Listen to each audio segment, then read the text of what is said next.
Assalamualaikum warahmatullahi wabarakatuh. Di sini saya akan menjawab soal UTS ulangan tengah semester dengan menggunakan video vlog. Soal yang pertama, apakah tujuan dari dibuatnya sistem informasi? Dan jelaskan. Tujuan dari sistem informasi adalah agar pengelolaan data dan informasi sebuah organisasi dapat menyeluruh, terintegrasi, terpadu, dan menghasilkan informasi cepat dan akurat. Prinsip dari pengelolaan sistem informasi adalah didukung tim IT yang kuat, infrastruktur IT yang mendukung, kebijakan atau prosedur, perencanaan dan manajemen, serta pengembangan secara berkelanjutan dan berkesinambungan. Pengembangan sistem informasi dapat bermanfaat sebagai pendukung proses operasi kegiatan dan aktivitas yang dilakukan. Menurut O'Brien dan Marcus, tujuan sistem informasi yaitu yang pertama, menyediakan informasi atau data yang dipergunakan di dalam perhitungan harga pokok jasa, produk, dan tujuan lain yang diinginkan manajemen. Yang kedua, menyediakan informasi yang dipergunakan dalam perencanaan, pengendalian, pengevaluasian, dan perbaikan berkelanjutan.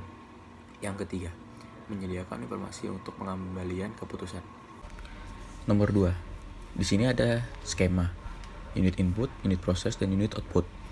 Input yaitu suatu bagian atau komponen dari sistem komputer yang berfungsi untuk tempat kita memasukkan data maupun instruksi-instruksi kepada komputer. Tugas dari input yaitu tempat masuknya data dan program yang akan diproses. 2. Menerjemahkan kode-kode yang dikenal oleh media input ke dalam kode-kode yang dikenal komputer, diubah menjadi bit binary digit. Yang ketiga, mengirim data-data yang sudah berbentuk bit-bits ke storage. Selanjutnya, prosesor sering disebut sebagai otak dan pusat pengendalian komputer yang didukung oleh komponen lainnya. Prosesor adalah sebuah IC yang mengontrol keseluruhan jalannya sebuah sistem komputer dan digunakan sebagai pusat atau otak dari komputer yang berfungsi untuk melakukan perhitungan dan menjalankan tugas. Yang terakhir, output. Output yaitu suatu komponen dari sistem komputer yang berfungsi untuk tempat mengeluarkan hasil-hasil pengelolaan yang telah dilakukan oleh komputer. Tugas dari output yaitu yang pertama, tempat keluarnya hasil proses dengan komputer. Yang kedua, menerjemahkan bit-bit ke dalam kode yang dikenal media output. Nomor 3. Komunikasi adalah suatu proses melalui seseorang atau komunikator menyampaikan stimulus dengan tujuan mengubah dan membentuk perilaku orang lain. Komunikasi pada dasarnya merupakan proses yang menjelaskan siapa mengatakan apa, dengan saluran apa, kepada siapa, dan dengan akibat apa. Secara umum, konsep dasar komunikasi terdapat menjadi 3, yaitu komunikasi sebagai tindakan satu arah, komunikasi sebagai interaksi, komunikasi sebagai transaksional. Selanjutnya, komunikasi data merupakan proses pengiriman informasi di antara dua titik menggunakan kode biner melewati saluran transmisi dan perangkat, bisa antar komputer dan komputer, komputer dengan terminal, atau komputer dengan peralatan, atau peralatan dengan peralatan. Nomor 4. Apa manfaat dan kelebihan DBMS dan bandingkan dengan penyimpanan dalam bentuk flat file yang lain? Yang pertama, performa yang didapat dengan penyimpanan dalam bentuk database manajemen sistem cukup besar. Sangat jauh berbeda dengan performance data yang disimpan dalam bentuk flat file. Di samping memiliki unjuk kinerja yang lebih baik, juga akan didapatkan efisiensi penggunaan media penyimpanan atau memori. Yang kedua, integrasi data yang terjamin dengan menggunakan DBMS. Masalah redundasi sering terjadi.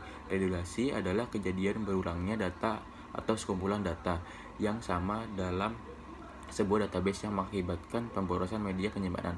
Yang ketiga, independensi. Perubahan struktur database dimungkinkan terjadi tanpa harus mengubah aplikasi yang mengaksesnya, sehingga pembuatan antarmuka ke dalam data akan lebih mudah dengan menggunakan DBMS. Yang keempat, sentralisasi. Data yang terpusat akan mempermudah pengelolaan database, kemudahan dalam melakukan bagi pakai dengan DBMS, dan juga konsisten data yang diakses secara bersama-sama akan lebih terjamin daripada data disimpan dalam bentuk file atau worksheet yang tersebar. Yang kelima, keamanan. DBMS memiliki sistem keamanan yang fleksibel daripada pengamanan pada file sistem operasi. Apakah yang dimaksud dengan data, informasi, dan sistem? Yang pertama, data. Data adalah sekumpulan fakta atau keterangan yang belum diolah serupa angka, kata-kata, citra gambar, atau simbol yang diperoleh melalui proses pencarian atau pengamatan dari sumber-sumber tertentu.